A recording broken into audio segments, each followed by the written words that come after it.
I say that to say I've been thinking about the date 1619. What was I, 15, like 10 years ago? Yes.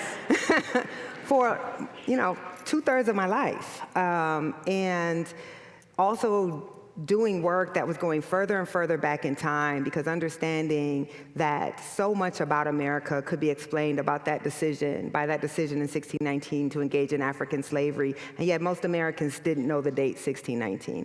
So fast forward, I'm now a staff writer at the New York Times Magazine. The 400-year anniversary of that moment was approaching, and again, I was becoming obsessed with the fact that this pivotal, really critical date in American history, this anniversary, and almost nothing in America is 400 years old, right? Or nothing in what would come to be America. And people didn't know the date.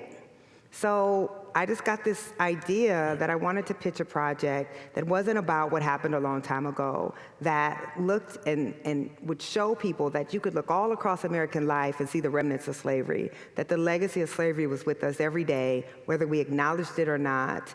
And to simply write one essay could never do justice to a 400-year history. I mean, no project can do justice to a 400-year history. But I wanted to get as many voices, as many scholars, to refocus the lens, to say you cannot make Black American history elective, because you can't understand America if you don't understand that history. That history is white people's as much as it's ours, that there is no America that we would recognize without Black folks. And I was thinking a lot about, as I started studying history, how often Black people were posited as a problem.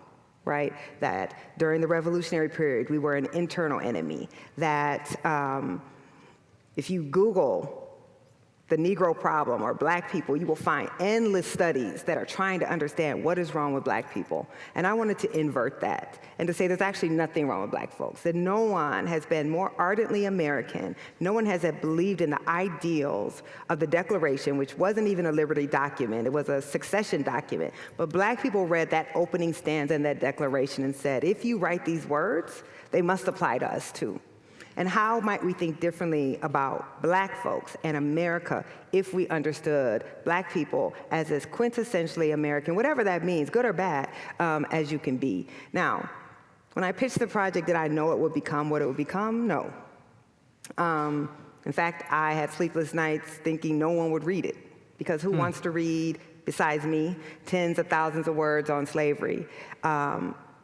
That so many people embraced it, told me that folks were tired of living in a country where they learned a history that explained a country that never existed. That all of a sudden, people could read the project and start to understand, how do we get a January 6th? How do we get Trump? Trump doesn't begin 10 years ago. A nation creates this moment. So that's really where the idea for the project came from. And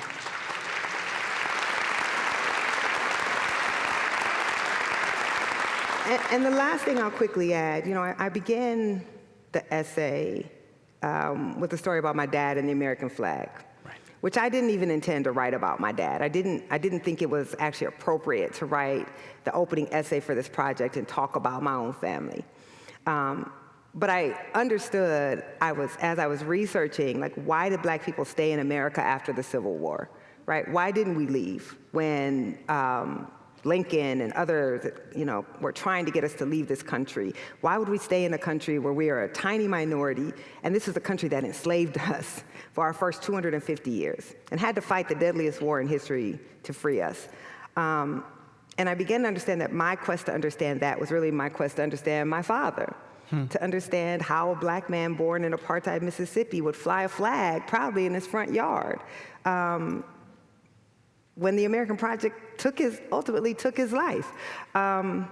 So much of the work that I do, and I believe this is probably true of you, is trying to edify myself, and in doing so, hopefully you end up edifying other people.